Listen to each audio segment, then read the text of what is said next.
அதாவது கூத்து ஒரு சர்க்கஸ் சீரியஸாக நடக்கும்போது நடுவில் வந்து கோமாளி வந்து ஜம்ப் பண்ணிட்டு போவோம். அது மாதிரி தான் அண்ணாமலை. எதுக்கு அவர் வாயை திறந்தா போய் செருப்பு போட்டுக்க மாட்டேன் இனிமேல் அப்படிங்கிறது, அப்புறம் ஷூ போட்டுன்னு போகிறது, அப்புறம் இல்லாட்டா கால் தெரியாத இருக்கிற ஃபோட்டோ அப்படிங்கிறது, இல்லாட்டா அந்த டேபிளுக்கு கீழே ஒரு துணியை போட்டு மறைச்சிக்கிறது. என்னதுக்கு? யார் ஒன்று கேட்டாங்க? இந்தியாவில் செருப்பு போடாதவங்க எத்தனை பேர் இருக்காங்க? கொதிக்கிற தார் ரோட்டில் வெறும் காலோட நடந்து போகிறவங்க இருக்கான். என்ன பெரிய நீ செருப்பு போட்டுக்கலன்னு என்ன ஆகிடும்? இதெல்லாம் சும்மா ஏமாத்து வேலை. நிறைய பேர் சொல்லுவாங்க அண்ணாமலை வந்து பாஜக தலைவராக இருக்கக்கூடாது. என்னை பொறுத்த வரைக்கும் அண்ணாமலை அரசியலே இருக்கக்கூடாது. அரசியலுக்கே தகுதி இல்லாத ஒரு ஆள் தான் அண்ணாமலை.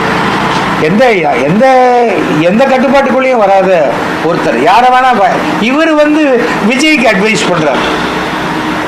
இவரே டெபாசிட் போனாங்க. எத்தனை இந்த 40 சீட்டில் எத்தனை இடத்துல டெபாசிட் போச்சு? நான் சொன்னேன் 40 சீட்டும் தோக்கும் பிஜேபின்னு. அப்போ எல்லாரும் அண்ணாமலை என்னமோ அண்ணாமலைக்கு நான் என்னமோ எதிர்னாங்க.